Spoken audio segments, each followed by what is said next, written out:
General Keane from the U.S. Army took us around with the U.S. military today. We saw areas of devastation, we saw schools, we saw camps.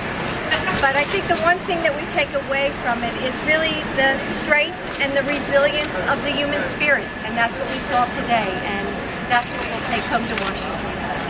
Thank you. Well, I think it was important for Jill and I to come now because we're at the point where the relief efforts are underway, but the attention of the world starts to wane a bit. And as we enter the rainy season and the hurricane season, you know, the issues are just going to become more compounded. And I think it was important for us to come and shed a light.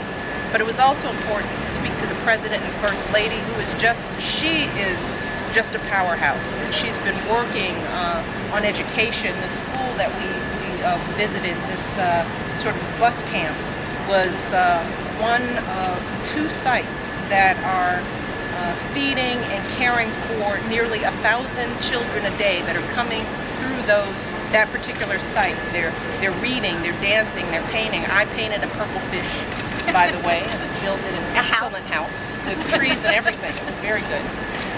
But it's providing some level of stability and normalcy for kids who don't really have a place to go yet. But what is clear is that there is still so much to do.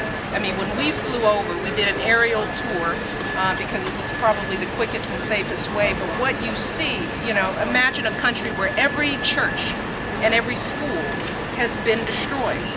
And at least that's what the ambassador, every church and every school has been destroyed and has to be rebuilt from the bottom up. I know that the governments are going to continue to work together, but I think that my sense is that the Haitian people feel a deep appreciation for what the world has done. That's for sure. So, Thank you, Haiti.